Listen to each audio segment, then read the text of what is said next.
Hey guys, what is up? How you doing?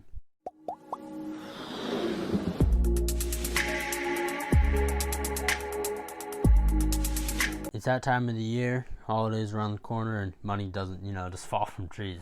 We all wish it did though. I've wondered if old/budget computer hardware is still good enough. If you watch me, you know I flip budget PCs all the time. In today's video, I'm going to be piecing together 2 gaming rigs for cheap and seeing how well they perform. Let's get right into it. I picked these 2 deals up today, one being the OPTIPLEX 7010, which came with 1TB hard drive, a GTX 1050, 16 gigs of RAM, and of course, the star of this build, the i7 3770S. And then I also picked up this RX 570. I've never seen this brand of card before, so hopefully it's legitimate.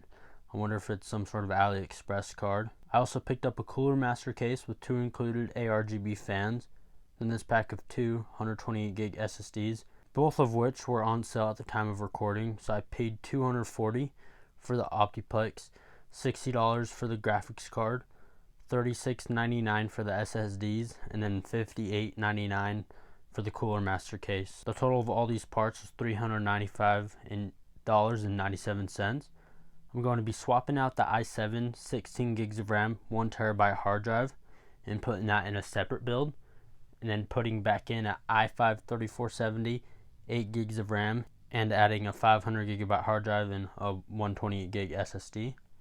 Then we can label it as a Fortnite gaming PC. The second budget rig has the i7 in it, 16 gigs of RAM, 1TB hard drive, and the same SSD. The Antec 550W power supply.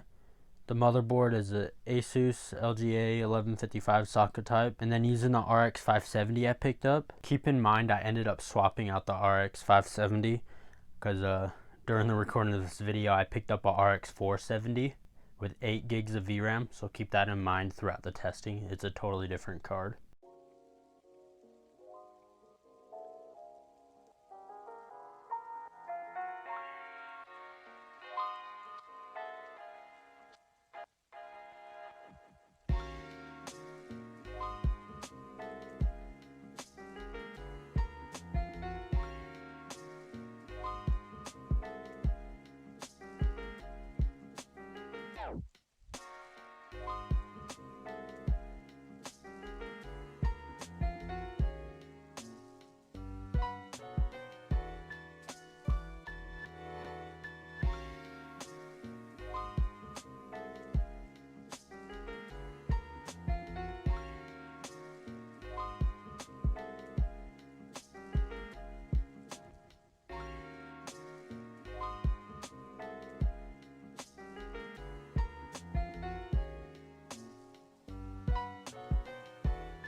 Let's see how well these systems perform in some easier to run titles, and then we'll just end it off with some Call of Duty Cold War.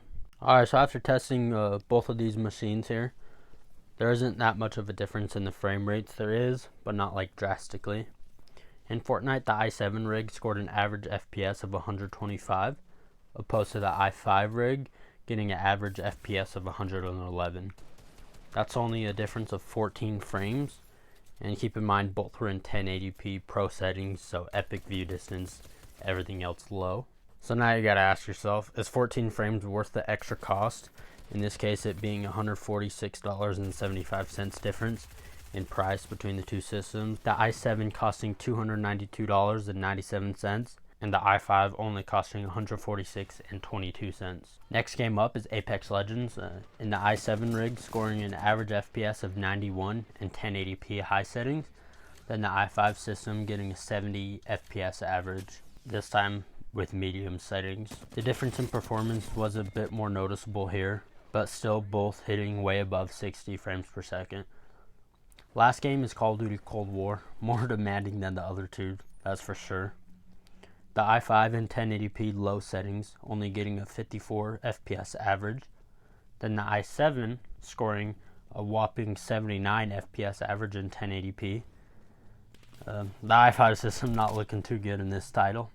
The performance difference was more drastic in this game out of the three tested. So what we saw from those benchmarks, we saw closer, I should say, performance between the two systems with the easy to run titles such as Fortnite and Apex. That is until you play more demanding titles like Call of Duty Cold War or anything else that's more graphically demanding. The performance gap widens. Now, of course, more realistic prices for these machines would be around $450 for the i7. I'm going off of eBay's sold listings here, and then $215 for the i5. In my opinion, if you're just going to be playing easy to run titles, then go for something like the i5 rig. But if you want higher frame rates and play more demanding games and you want better performance, then go for something like the i7. With that being said, if you learned anything or felt I was informative in any way, shape, or form, go ahead and drop a like for me and a sub down below, please. If you think I was just stupid and my voice is annoying, go ahead and drop a dislike. I don't care.